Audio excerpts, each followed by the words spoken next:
Hi, everyone, and welcome to week 14. This will be the last video lecture that I do. So I thought what I would do this week is present a case study that really ties in a lot of the concepts that we've talked about throughout the semester. So let's talk a little bit about what we've got going this week. We've got a reading from Tom Verducci. It's a chapter out of a book called The Cubs Way. So yes, our case study is a sports story. I'm always a little bit reluctant to use sports stories and sports analogies, but I do think this one has just so many tie-ins to things that we've talked about related to strategy and leadership throughout the semester. So hopefully you will enjoy that. We won't have any discussion about this at all, so sort of a voluntary thing, but hopefully you take advantage of the opportunity to read it and sort of see how it ties in with our semester. This week I will also send out an email to all of you to schedule time for presentations. So we will be doing those in the first and second weeks of December, and we'll do small group Zoom conferences. So look for that and get signed up. And then coming up on Sunday, by the end of the day, Sunday, you'll have your final strategy paper due. You'll see here that I've said 5 to 6 pages. You've submitted drafts already of your diagnosis, your guiding policy, and your coherent actions that probably total somewhere between 8 and 12 pages. So what I'm asking you to do in this final paper is do some really significant editing, tighten it, shorten it, make it flow together. And so, make it shorter and make it compelling for someone to read who doesn't know what you've been working on through the semester. So that's what's this week, and like I said, the rest of our interaction will be through our Zoom presentations. So let's get into the case study a little bit. Maybe talking about primarily a guy by the name of Theo Epstein, and I came across mention that in 2017, Theo was named by Fortune magazine as the greatest leader in the world, and I was struck by that a little bit because he's a sports executive. He was the general manager of the Boston Red Sox, and then he moved to the Chicago Cubs. So I've been very familiar with him and his work and his success, but it was a little bit interesting that a sports figure was named the greatest leader. So that intrigued me, and I started digging in a little bit deeper. One of the things I found, there was this book that I have the chapter for you to read this week, written by Tom Verducci, who's a Sports Illustrated writer. He actually followed the Cubs for the entire 2016 season, and at the end of the year, wrote this book called The Cubs Way, the Zen of Building the Best Team in Baseball and Breaking the Curse. And I think one of the reasons that Fortune magazine was interested in Theo's leadership style was that he not only broke one curse, he actually broke 2 curses. So if you're not familiar with the stories of the Red Sox and the Cubs, we go back to the Red Sox. They had this curse of the Bambino. Back in the 19 teens, the Red Sox owner traded Babe Ruth to the Yankees primarily for funding to fund a Broadway play, I think it was. And so from that point on, for 86 years, the Red Sox did not win a championship. Theo Epstein came in as the general manager. I can't remember what year that was, but finally in 2004, the Red Sox broke through, won a world championship, went on to win a couple of more in the time since then. And then Epstein left and he went to the Cubs. And the Cubs story was even a little bit more extreme. They had this curse called the Curse of the Billy Goat. I won't go into all the details, but the reality is that they had not won a World Series championship for 108 years. So basically, there was nobody on the planet that remembered when the Cubs had won or been alive when the Cubs had won a championship last. And in 2016, the Cubs broke through and won the championship. And so this case study today, this story is a little bit about how Epstein and how the organization went about turning around the fortunes of this team, the culture of the team, basically going from kind of the Cubs as lovable losers to winning the championship. So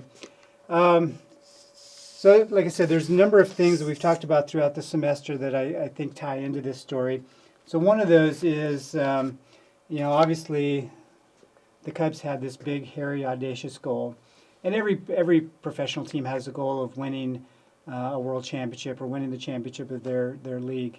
But obviously with the Cubs, it was a little bit of a, I guess, more audacious to think that they could actually win it after going more than a century without doing that. And so it was really, it was about change, like I said, changing that culture from this sort of moniker of the lovable losers to how do we actually get past? How do we overcome this idea that every time there's some sort of a setback in the organization that we attribute that, and all of our fans attribute that to some supernatural force, this curse that we have in the organization, and how do we get beyond the pressure that we have to face to achieve this goal? So that's one of the things the organization obviously had was this goal. There's a talk in the chapter that I have assigned, and this chapter really is about the process of creating the strategy and defining what the culture of the organization was going to be. And so Epstein talks about how important it was to have everybody in the room, involved in the process. He talks about he wanted the input of every scout, every coach, every manager, every instructor in the entire Chicago organization. So that wasn't just at the major league level, but at all of the minor league levels as well. And he also was interested in making sure that the players became invested in the organization, and that the players understood that the organization truly valued their development and engaged them in the process of addressing their strengths and their weaknesses, developing their skills, and not just their baseball skills, but their leadership skills, their communication skills. And so that was a big part of the transformation, was this idea that we're going to be much more transparent and inclusive in who's helping move the organization forward.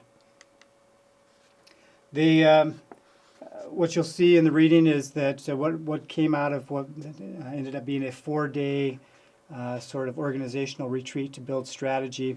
They created a 259-page document that they called the Cubs Way, and that's where the title of this book comes from. And it included a lot of really meticulous details about every little thing that the organization was going to do, what their values were, what their principles they were going to follow. But one of the notes at the very beginning of this was this quote, that rather than a how-to reference guide, it should be considered a living, breathing document that will change over time as we continually challenge the status quo. And so, even within this chapter that you'll read, you'll see that some things actually changed during that first year. So this happened in 2012, 4 years in advance of the major league level Cubs winning the World Series. So they adopted what I would call the hedgehog concept. That's that idea of truly focusing on what's important. And so some of the things that the Cubs and Epstein were interested in focusing on and building core values around was not just winning baseball games. That was sort of the outcome of what they were doing. They didn't have obviously you don't have necessarily control over whether you win or lose, but they did focus on one was building and maintaining the best scouting and player development system in Major League Baseball, and just all of their principles, all of their values pointed to focusing on people, the development of their people, both players and coaches.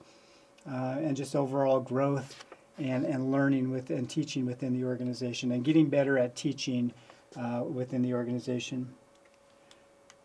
There's some elements of turning the flywheel. So if you remember that concept, it's this idea that big things can happen when you do a lot of things extremely well over, and it's compounded over time.